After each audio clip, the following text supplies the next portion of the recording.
Hello everyone, कैसे हैं आप सभी। तो हम लोग का ये जो डिजिटल सम है, डिजिटल सम का ये हम लोग का चौथा क्लास है। और पिछले 3 क्लासों में हम लोगों ने बेसिक से डिजिटल सम को पूरा कंप्लीट कर लिया है। ठीक है। और यदि आपने अभी तक वो वीडियो नहीं देखा तो जाके सबसे पहले वो वीडियो को देखिए। और अगर आप रेलवे, एसएससी या किसी भी गवर्नमेंट जॉब के एग्जाम की प्रिपरेशन कर रहे हैं जिसमें मैथ सब्जेक्ट से प्रश्न आते हैं, तो आपके लिए ये जो वीडियो है वो बहुत ही इंपॉर्टेंट होने वाली है। ये सभी वीडियो आपके लिए बहुत ही इंपॉर्टेंट होगी, क्योंकि गवर्नमेंट एग्जाम में सिर्फ क्वेश्चन आना ही इंपॉर्टेंट नहीं होता है। गवर्नमेंट एग्जाम में आपको टाइम मैनेज करना भी आना चाहिए, और डिजिटल सम की मदद से आप विकल्पों में सही उत्तर का चयन बहुत ही मतलब आसान तरीके से कर सकते हैं। अगर आप डिजिटल सम का सही से उपयोग जान गए तो आप बहुत सारे सवालों को बिना सोल्व किए ही डिजिटल सम की मदद से छांट सकते हैं, उसके सही उत्तर को निकाल सकते हैं। तो जैसा कि पहले हमने आपको बताया था कि जो हमारा जो क्लास कराने का जो तरीका होगा वो एलआरपी पे बेस होगा, यानी कि पहले लर्न करेंगे, फिर हम लोग रिवीजन करेंगे और फिर प्रैक्टिस करेंगे। हम लोग का क्लास करने का जो तरीका होने वाला है वो क्या है? Learn, revision, practice, LRP. ये जो टॉपिक है वो कौन सा टॉपिक चल रहा है अभी? डिजिटल सम। डिजिटल सम, ठीक है। हिंदी में इसको हम लोग बोलते हैं अंकीय योग। अंकीय योग। यहां तक क्लियर है सबका? अगर यहां तक सबको, आप सभी को क्लियर है तो वीडियो को लाइक और चैनल को सब्सक्राइब जरूर कर लीजिएगा, क्योंकि अंकीय योग के बारे में हम लोग का ये जो है ये चौथा वीडियो है, और इसके बाद 2 वीडियो और आएंगे जिसमें हम लोग प्रैक्टिस करेंगे। क्योंकि जब तक हम लोग प्रैक्टिस नहीं करेंगे ना, हम लोग को सीखने का कोई फायदा नहीं होने वाला है। हम लोग बेसिक चीजें सीख लिए, डिजिटल सम होता क्या है आज हम लोग, और जो हमारे जो क्लास चलता है ये जो आपका बेसिक से एडवांस तक का जो सीरीज है, और इसमें जो हम लोग मेथड यूज कर रहे हैं वो एलआरपी मेथड को यूज करेंगे। ठीक है, एलआरपी यानी सबसे पहले हम लोग लर्न करेंगे। हम लोगों ने सीख लिया जितना हम लोग को सीखना था डिजिटल सम में। आज हम लोग उसको दोबारा से रिवीजन करने वाले हैं। क्या करेंगे? रिवीजन करेंगे, और उसके बाद हम लोग प्रैक्टिस करेंगे। ठीक है, तो चलिए रिवीजन हम लोग शुरू करते हैं। तो कुछ पॉइंट है जो हमने पहले भी आपको लिखवाया है, और अगर आप लोगों ने उस पॉइंट को नहीं नोट किया है तो आज फिर से हम वो सारे पॉइंट को रिवीजन करेंगे, उन सारे पॉइंट का रिवाइज करेंगे, और आप सभी लोग उन पॉइंटों को लिखते हुए चलिएगा। ठीक है, तो चलिए वीडियो को शुरू करते हैं। वीडियो को लाइक जरूर कर दीजिएगा और चैनल को भी सब्सक्राइब कर लीजिएगा, ताकि ऐसे ही इंपॉर्टेंट वीडियो आपको मिलती रहे। और जितने भी लोग आपके जान पहचान में कंपटीशन की तैयारी कर रहे हैं उन्हें भी वीडियो जरूर शेयर कर दीजिएगा, और वीडियो इंफॉर्मेटिव लगे तो लाइक भी जरूर कर दीजिएगा। चलिए, डिजिटल सम सबसे पहले इंट्रोडक्शन में हम लोग जाने थे कि डिजिटल सम होता क्या है। तो संग जो भी संख्या होता है ना, किसी संख्या के सभी अंकों को जोड़ने पर प्राप्त एक अंकीय की संख्या को ही हम लोग डिजिटल सम कहेंगे। ये हमारा रिवीजन का क्लास है, इसमें पॉइंट्स ज्यादा होंगे। अगर आपने उन पॉइंट को नोट नहीं किया है तो हम रिक्वेस्ट करेंगे कि आप सभी लोग एक कॉपी और पेन लेके जरूर बैठे, कि कहीं से भी आप क्लास करें, किसी भी टीचर से पढ़ाई करें, कहीं भी पढ़ाई करें, तो आप एक कॉपी और पेन जरूर लेके बैठे, क्योंकि जो टीचर के द्वारा आपको नोट्स बताए जाते हैं, जो पॉइंट बताए जाते हैं, उन पॉइंट ऑफ व्यू बहुत ही इंपॉर्टेंट होते हैं आपके आने वाले एग्जाम के लिए, या आप जब भी फिर रिवीजन करेंगे इन चैप्टरों को तो इसके लिए बहुत ही इंपॉर्टेंट होता है। तो पॉइंट को नोट करना बहुत ही जरूरी होता है। उसी प्रकार डिजिटल सम का जो पहला जो मेथड है कि डिजिटल सम कहते किसको है, तो इस चीज को आज हम लोग रिवीजन में पूरे लेंगे। जितने अभी तक हमने पॉइंट आपको लिखवाया है उन सभी पॉइंट पे आज हम लोग डिस्कस करेंगे फिर से। और कल जो भी वीडियो आएगा, जो भी अगली वीडियो आएगी, वीडियो नंबर जो आपकी 4 और 5 होगी, उसमें हम लोग क्वेश्चन करने वाले हैं। ठीक है, तो चलिए शुरू करते हैं। तो डिजिटल सम किसको कहते हैं? तो किसी संख्या के सभी अंकों को, किसी संख्या के सभी अंकों को जोड़ने पर प्राप्त एक अंकीय की संख्या को ही हम लोग डिजिटल सम कहेंगे। जैसे कि फॉर एग्जांपल के लिए मान लीजिए कि यहाँ पे अगर कोई संख्या है 187 है, ठीक है, 187 है, तो इसका जो डिजिटल सम होगा ना वो क्या हो जाएगा? तो 1 प्लस का 8 प्लस का 7 आपस में इसको ऐड करिए तो 1 और 8 मिलकर 9 हो गया, 9 और 7 कितना हो गया? 16 हो गया। और 16 देखिए ये इसका डिजिटल सम नहीं है, क्योंकि ये 2 अंकीय की संख्या है, 2 अंकों की संख्या है। और हम हमेशा बोल रहे हैं आपको कि जो 1 अंक की संख्या होगी वही इसका डिजिटल सम होगा। तो 6 में 1 को फिर से जोड़िए तो 6 और 1 कितना हो गया? 7 हो गया। ये आपका क्या हो गया? डिजिटल सम हो गया। यानी कि 187 का डिजिटल सम कितना आएगा? तो 7 आएगा। पहले भी हम लोग ये हो गया पॉइंट नंबर 1 की डिजिटल सम करते किसको है। अब एक और चीज पॉइंट नंबर 2 में आप लोग नोट करेंगे कि डिजिटल सम में 0 और 9 एक दूसरे के पर्याय हैं, यानी कि 0 की जगह पे हम लोग 9 को ले सकते हैं, 0 की जगह पे 9 को ले सकते हैं, और 9 की जगह पे यहाँ पे डिजिटल सम में हम लोग 0 को ले सकते हैं। यहाँ ये केवल डिजिटल सम में हम इसका इस्तेमाल करेंगे और कहीं भी इस तरीके से इस्तेमाल नहीं करेंगे। डिजिटल सम में इस तरीके से हम लोग लेके चलेंगे, ठीक है। ये हो गया पॉइंट नंबर आपका 2, यानी कहने का अर्थ यह है कि 9 के स्थान पे हम लोग 0 का इस्तेमाल कर सकते हैं और 0 के स्थान पे 9 का भी इस्तेमाल कर सकते हैं। चलिए पॉइंट नंबर 3 क्या है कि पॉइंट नंबर 3 ये था कि डिजिटल सम का उपयोग हम लोग कहाँ कहाँ पे करते हैं। तो डिजिटल सम का जो हम लोग उपयोग है वो addition, subtraction, multiplication, decimal, square root, cube root, प्रतिशत, परसेंटेज आदि में हम लोग इसका इस्तेमाल करते हैं। पॉइंट नंबर 4 मोस्ट इंपॉर्टेंट है कि पॉइंट नंबर 4 जो हमने आपको बताया था, पॉइंट नंबर 4 ये था कि LHS बराबर हमेशा RHS होना चाहिए, तभी हम इसको सेटिस्फाइड मानेंगे, ठीक है। LHS बराबर RHS होना चाहिए तभी हम इसको सेटिस्फाइड मानेंगे। और यहाँ DS लिख दीजिए, डिजिटल सम ऑफ LHS बराबर डिजिटल सम ऑफ RHS, ये दोनों इक्वल होने चाहिए तभी हम इसको सेटिस्फाइड मानेंगे, तभी ये हमारा डिजिटल सम सही कहलाएगा। पॉइंट नंबर 5 क्या था आपका? पॉइंट नंबर 5 ये था कि किसी भी संख्या में 9 से भाग देने पर, ठीक है, किसी भी संख्या में 9 से भाग देने पर जो शेषफल प्राप्त होता है वही उसका डिजिटल सम होता है। किसी भी संख्या में अगर हम 9 से डिवाइड लगाते हैं किसी भी संख्या में हम 9 से डिवाइड लगाते हैं तो उसका डिजिटल सम जो शेष बचेगा वही उसका डिजिटल सम हो जाएगा। जैसे फॉर एग्जांपल के लिए आप यहाँ पे मान लीजिए कि यहाँ पे जो हम कोई एक संख्या ले लेते हैं, मान लीजिए संख्या हम ले लिए 52 ले लिए, ठीक है। अब 52 में जब हम 9 से डिवाइड लगाएंगे ना तो रिमाइंडर कितना बचेगा ये बताइए तो एक बार जरा कमेंट में सब लोग। तो यहाँ पे जो रिमाइंडर बचेगा वो बचेगा आपका 45, 5 बार में तो 45 कट जाएगा तो रिमाइंडर कितना बच गया? 7 बच गया। तो इसका देखिए डिजिटल सम कितना हो जाएगा? 5 और 2 आपस में मिलकर कितना हो गया? 7 हो गया। तो इसका जो डिजिटल सम है वो कितना कहलाएगा? 7 कहलाएगा।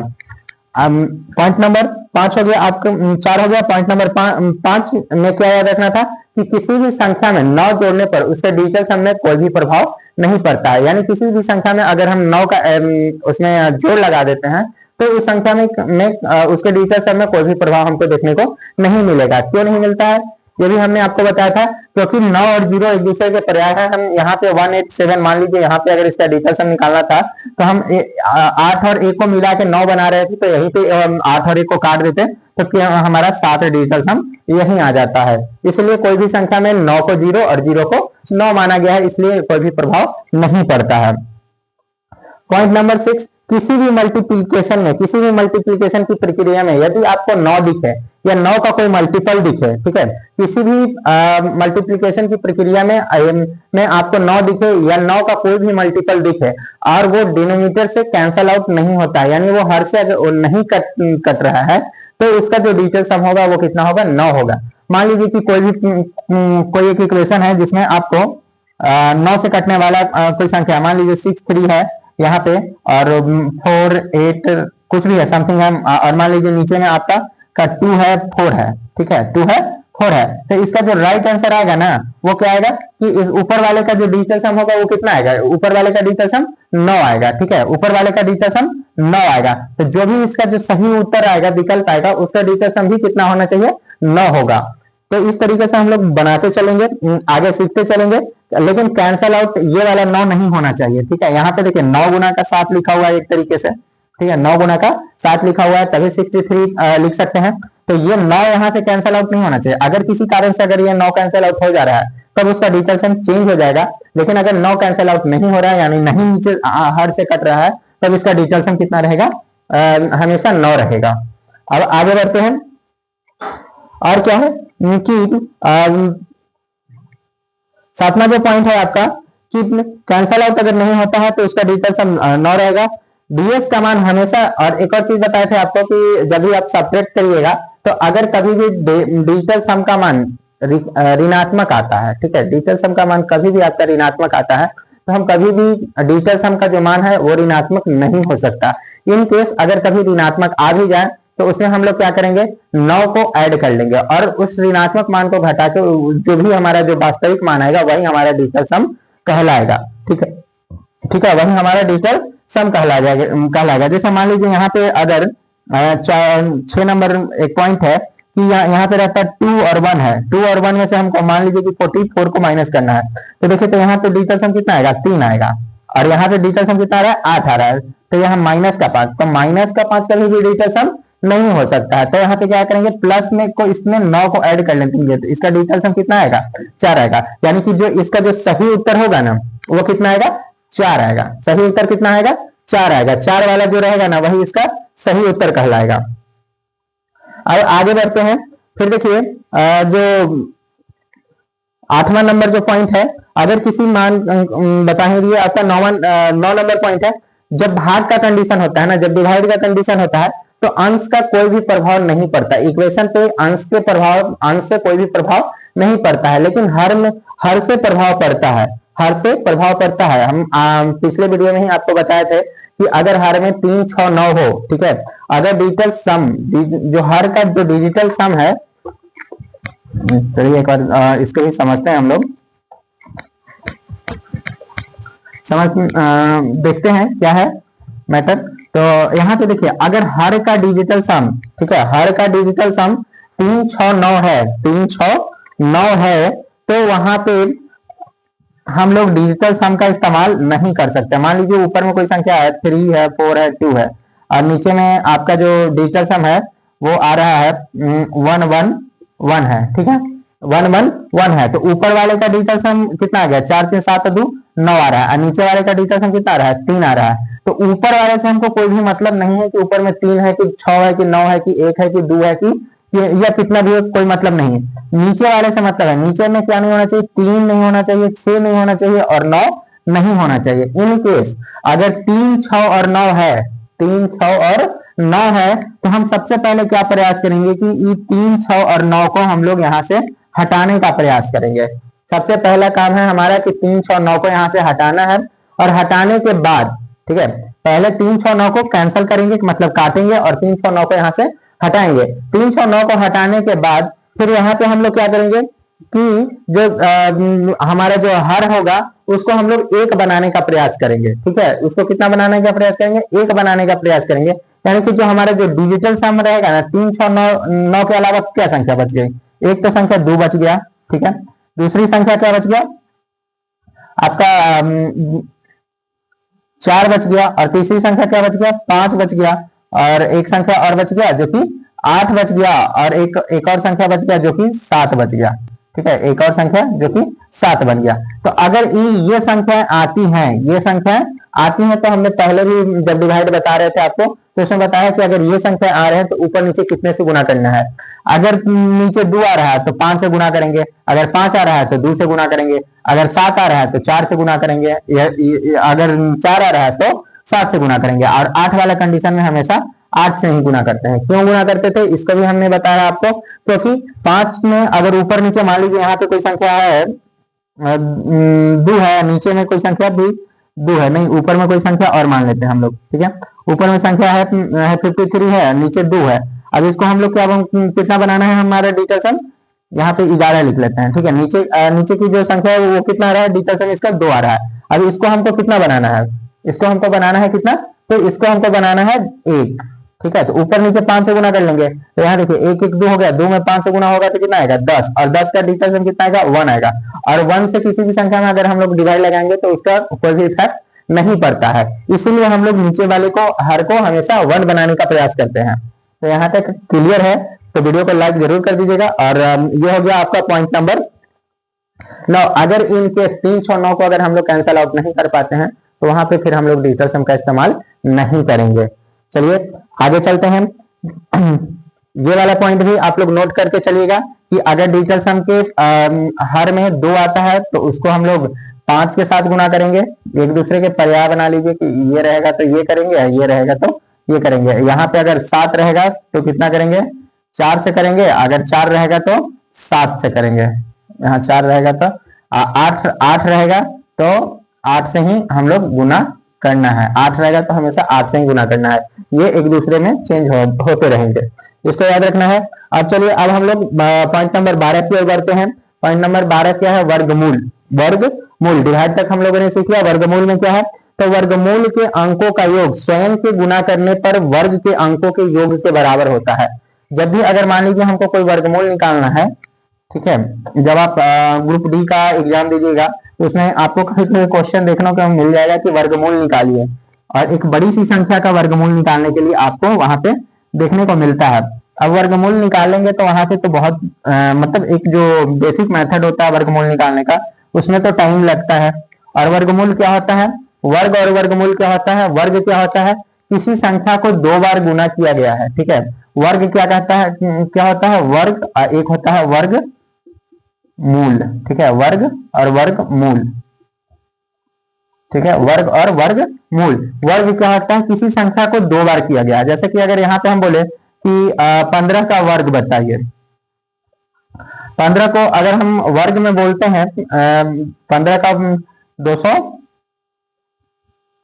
225, ये 15 का वर्ग है, ये 15 का वर्ग है, तो इसका वर्गमूल कितना आएगा, 15 आएगा। क्यों आएगा, क्योंकि 15 को दो बार जब हम लोग गुना करते हैं ना तो कितना आएगा, 225 आएगा। तो इसी चीज को यहाँ पे मतलब हम लोग डिजिटल सम में क्या करेंगे कि वर्ग के अंकों के योग को स्वयं से गुना करने पर जो जो वर्ग के अंक होंगे उनके योग के बराबर होना चाहिए। अब देखिए यहाँ पे समझिए कि अगर रूट अंडर 25 है, रूट अंडर कितना है, 225 है, ठीक है। तो मान लीजिए ऑप्शन नंबर ए है आपके पास 20 दिया हुआ है, ऑप्शन नंबर बी आपका 25 दिया हुआ है, ऑप्शन नंबर सी आपका 35 दिया हुआ है, ऑप्शन नंबर डी आपका 15 दिया हुआ है, ठीक है। अभी हमने क्या होता है कि जो अंकों का योग है ना उसको आपस में दो बार गुना करने पर किससे मैच होना चाहिए, तो इसके अंकों से मैच होना चाहिए। तो देखिए, तो मान लीजिए कोई भी एक निकालते हैं, यहाँ पे तो 2 हो रहा है, तो अगर 2 को 2 बार हम लोग गुना करेंगे तो कितना आएगा, 4 आएगा। और इसका अंक योग हम लोग निकाल लेते हैं, तो 2 2 4 4 5 9 आ रहा है, 4 5 9 आ रहा है। और यहाँ पे देखिए, यहाँ पे हो जाएगा 5 और 2 7, 7 को आपस में 2 बार गुना करेंगे तो कितना आ रहा है, 7 7 49, तो 9 4 13, 13 का अंक योग कितना आ रहा है, 4 आ रहा है। फिर इसको देखिए 5 और 3 8, 8 में 8 से 2 बार गुना करेंगे तो 8 थी 64, तो 6 4, तो 10 का अंक योग कितना आ रहा है, 1 आ रहा है। यहाँ पे देखिए कि यहाँ पे 5 और 1 6 हो रहा है, 6 में 6 से करेंगे तो कितना आ रहा है, 36, 36 का अंक योग कितना आ रहा है, 9 आ रहा है। तो यहाँ देखिए 36 9 मैच कर गया, यानी कि जो हमारा जो राइट आंसर होगा ना उसके अंक योग को आपस में 2 बार गुना करने पे जो हमारा वर्ग होगा, वर्ग जो होगा हमारा उसके अंक योग से मैच करना चाहिए। तो यही ये हो गया आपका वर्ग। अब चलिए अब हम लोग वर्गमूल की ओर बढ़ते हैं। वर्गमूल एक और चीज याद रखिएगा, बहुत सारे प्रश्न में आपको इस तरीके से देखने को मिलेगा कि कुछ को दिए रहेंगे और उसमें पूछ दिया जाएगा कि इनमें से कौन सा पूर्ण वर्ग नहीं है। तो इसमें दो तरीके हम आपको बता रहे हैं, एक तो डिजिटल सम और एक यूनिट डिजिट वाला कंडीशन। यूनिट डिजिट वाला कंडीशन क्या होता है, देखिए अगर एक का अगर हम लोग स्क्वायर करेंगे ना, कोई भी संख्या है और उसका यूनिट डिजिट 1 है तो इसका कितना आएगा, 1 आएगा पूर्ण वर्ग। 2 का अगर स्क्वायर करेंगे तो कितना आएगा, 4 आएगा। 3 का करेंगे तो कितना आएगा, 9 आएगा। और 4 का करेंगे तो यूनिट डिजिट कितना आएगा, 6 आएगा।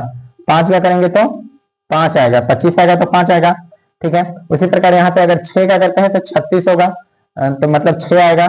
7 का करेंगे तो 9 आएगा, 49 आएगा। और 8 का करेंगे तो कितना आएगा, फिर से 4 आएगा। फिर 9 का करेंगे तो कितना आएगा, 1 आएगा। और 10 का करेंगे तो 0 आएगा, यानी कि 0 वाली संख्या का करेंगे तो 0 आएगा। तो देखिए कहने का अर्थ ही है कि अगर इकाई के स्थान पे चेक करें ना कि पूर्ण वर्ग कौन कौन से अंक वाले हो सकते हैं, तो अगर इकाई के स्थान पे 1 4 आपका 5 6 और आपका एक हो गया 9 और एक 0, अगर इन में से इनको छोड़ के अगर कोई भी इकाई के स्थान पे है संख्या, ठीक है, 1 4 5 6 9 और 0 को छोड़ के अगर कोई और डिजिट, यानी कौन सी संख्या बच गया, 2 3 आपका 7 और 8, अगर ये संख्याएं हैं तो ये पूर्ण वर्ग नहीं रहेंगे, पूर्ण वर्ग नहीं रहेंगे। ये वाले पूर्ण वर्ग रहेंगे, ये वाले पूर्ण वर्ग नहीं रहेंगे। ये इकाई के हिसाब से हम चेक करने के लिए बता रहे हैं। क्वेश्चन किस प्रकार से आएंगे, तो क्वेश्चन आपको 4 विकल्प दे दिए जाएंगे, उनमें बोल दिया जाएगा कि निम्नलिखित में से कौन सा पूर्ण वर्ग है, या क्वेश्चन ऐसे आएंगे कि निम्नलिखित में से कौन सा पूर्ण वर्ग नहीं है। तो आप कैसे छाट सकते हैं, अगर इकाई के स्थान पर दिख गया कि 1 4 5 6 9 0 है तो उसमें से छांट सकते हैं कि ये पूर्ण वर्ग है। अगर पूर्ण वर्ग पूछेगा तो तीन का जो रहेगा जो वो मैच नहीं करेगा इकाई अंक, और एक का मैच करेगा। अगर पूर्ण वर्ग नहीं पूछेगा तो इनमें से कोई एक इकाई के स्थान पर रहेगा और बाकियों में ये रहेंगे। ये हो गया किस कंडीशन में, इकाई अंक के तौर पे। ये इकाई अंक के लिए ये बात हम बता रहे हैं आपको। अब देखिए डीएस यानी डिजिटल सम के बारे में बता रहे हैं। अब डिजिटल सम के वाला कंडीशन समझ लीजिए क्या होता है कि डिजिटल सम में अगर वर्ग पूछ देना पूर्ण वर्ग, तो कौन सी संख्या आनी चाहिए और कौन सी नहीं आनी चाहिए। ये तो इकाई अंक के बारे में बता दिए। देखिए डीएस लिख रहे हैं यानी कि डिजिटल सम। डीएस में कौन कौन से आना चाहिए, 1 4 7 और 9। अगर आप डिजिटल सम से चेक कर रहे हैं ना, तो 1 4 7 और 9 के अलावा अगर कि उसका पूर्ण वर्ग कोई और आता है तो वो नहीं पूर्ण वर्ग नहीं रहेगा, वो पूर्ण वर्ग नहीं रहेगा, वो पूर्ण वर्ग नहीं होगा। अगर 1 4 7 9 रहेगा तो पूर्ण वर्ग होगा। अगर इसके सिवा अगर कोई संख्या रहेगा, अगर किसी और का डीएस, अगर डीएस हमारा 2 आ रहा है, 3 आ रहा है, आपका 5 आ जाए, 6 आ जाए और आपका 8 आ जाए, तो पूर्ण वर्ग नहीं होगा, पूर्ण वर्ग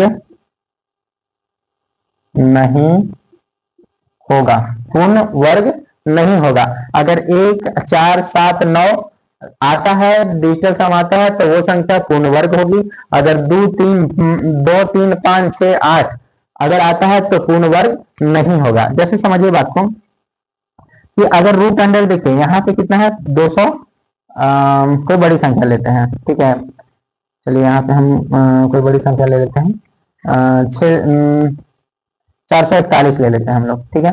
441 किसका पूर्ण वर्ग है, तो ये 21 का है, ठीक है। तो अब देखिए 441 आ गया तो इसको जोड़िए, 4 4 8 और 1 9 9 आ रहा है तो ये पूर्ण वर्ग कहलाएगा। अगर 9 नहीं आता तो पूर्ण वर्ग नहीं कहलाएगा। मान लीजिए कि यहाँ पे ले लीजिए कि 445 ले लीजिए, ठीक है, 445 ले लिया। अब इसको जोड़िए 4 4 8 8 5 13 13 3 1 यहाँ पे 4 आ रहा है, 445 नहीं, ये नहीं होगा। अगर किसी संख्या का पूर्ण वर्ग डीएस कितना आना चाहिए, 1 4 7 9 रहेगा तो वो पूर्ण वर्ग कहलाएगा। अगर डीएस 2 3 5 6 और 8 आ रहा है तो वो पूर्ण वर्ग नहीं कहलाएगा, वो पूर्ण वर्ग नहीं कहलाएगा, ठीक है। यहाँ पे वो पूर्ण वर्ग नहीं होगा, वो पूर्ण वर्ग नहीं हो सकता। अगर यूनिट डिजिट में चेक करें, इकाई अंक में अगर हम लोग चेक करते हैं तो देखिए कितना आना चाहिए, 1 आना चाहिए, 4 5 6 9 और 0 आ रहा है तो वो पूर्ण वर्ग रहेगा। अगर 2 3 7 और 8 आ रहा है तो वो पूर्ण वर्ग नहीं कहलाएगा। उसी प्रकार घनमूल के लिए ये आपका पॉइंट नंबर 14 हो गया। घनमूल के लिए चेक करते हैं तो घनमूल के लिए क्या होता है कि घनमूल के अंकों का योग स्वयं से गुना करने पर घन के अंकों के योग के बराबर होना चाहिए। यानी जिस प्रकार हम लोगों ने अभी स्क्वायर को देखा उसी प्रकार सेम टू सेम घन को भी देखते हैं। घन क्या होता है, किसी संख्या को आपस में 3 टाइम मल्टीप्लाई किया हुआ होता है, किसी संख्या को आपस में 3 टाइम मल्टीप्लाई किया हुआ होता है, उसको क्या बोलते हैं, घन मूल बोलते हैं, ठीक है, घन मूल बोलते हैं। जैसे कोई भी संख्या ले लीजिए, जैसे कोई संख्या अगर हम ले लेते हैं तो 8 का अगर हम लोग घनमूल निकालें तो कितना आएगा बताइए, 8 गुना का 8 लिखा हुआ होता है, ठीक है। तो 8 64 हो जाएगा और 64 में 8 से हम लोग गुना करेंगे तो 512 आ जाएगा, ठीक है। ये 512 क्या आ गया, ये इसका घनमूल है, ठीक है। अगर यहाँ पे ऐसे दे दे तीसरी श्रेणी करनी में आपको देखने को मिलेगा, यहाँ पे 3 लिखा हुआ रहेगा, बोलेगा कि इसका घनमूल निकालिए। तो ऑप्शन में आपके पास जो संख्याएं रहेंगी वो क्या रहेंगी, जो भी ऑप्शन रहेगा, तो ऑप्शन तो यहाँ पे कुछ आपको इसी प्रकार से मिलेगा, एक 8 रहेगा, एक कोई और संख्या 9 ले लीजिए, 6 ले लीजिए, 7 ले लीजिए, इस प्रकार से रहेगा। तो इसके अंकों का योग उसके अंकों के योग से मैच होना चाहिए। तो यहाँ पे देखिए 5 1 6 2 8 आ रहा है, 8 आ रहा है तो ये 8 का घनमूल होगा। तो यहाँ तक आपको वीडियो अगर समझ में आ गया होगा तो चैनल को लाइक और वीडियो को सब्सक्राइब जरूर कर, चैनल को सब्सक्राइब और वीडियो को लाइक जरूर कर दीजिएगा। अब हम लोग जो हमारे जो नया जो टॉपिक आएगा, नया जो आपका जो नेक्स्ट वीडियो आएगा इस टॉपिक से लेकर, उस पर हम लोग प्रैक्टिस करेंगे। आपको क्वेश्चन बोर्ड पे यहाँ पे देखने को मिलेंगे और हम यहाँ से प्रैक्टिस कराएंगे। और आप सभी को प्रैक्टिस करना है साथ में। और हम हर टाइप के प्रश्न को लाने का प्रयास करेंगे। ये हमारा रिवीजन का वीडियो था। अगर रिवीजन वीडियो अच्छा लगे तो लाइक कर दीजिएगा, चैनल को भी सब्सक्राइब कर लीजिए और ऐसे ही निरंतर हमारे साथ जुड़े रहिए ताकि और भी हम क्लासेस आपके लिए ला सकें। तो और ये आपके हर एक प्रकार के एग्जामिनेशन के लिए उपयोगी होंगे। आप किसी भी तरीके का गवर्नमेंट एग्जाम दीजिए उसमें, या आप कोई बोर्ड का भी एग्जाम अपना दे रहे हैं तो उसमें भी ये सभी चीजें काम में आती हैं। और आप लोग से एक और क्वेश्चन कि अब नेक्स्ट टॉपिक, नेक्स्ट कौन से चैप्टर का शुरू किया जाए। अगला जो हम शुरू करना चाहते हैं डिजिटल सम के बाद हम शुरू करना चाहते हैं प्रतिशत को शुरू करना चाहते हैं। आपके लिए प्रतिशत की क्लास अब एक बार जब डिजिटल सम खत्म हो जाता है तो प्रतिशत की क्लास हम लाएंगे और उसमें भी सारे कॉन्सेप्ट को आपके साथ क्लियर करेंगे, कितने प्रकार के होते हैं, कैसे कैसे सोल्व कर सकते हैं। बेसिक से बेसिक और बेसिक से लेके एडवांस तक के चीजों को हम लोग डिस्कस करेंगे। तो चलिए इस वीडियो को यहीं समाप्त करते हैं, फिर अगले वीडियो के तैयारी करते हैं। और जरूर इन सारे पॉइंट को आपके द्वारा देखिए, हम आपके लिए सारे पॉइंट खुद अपने हाथों से नोट करके बनाते हैं, फिर उसको आपके सामने प्रेजेंट करते हैं और फिर हम लोग आगे की क्लास को कंटिन्यू करेंगे।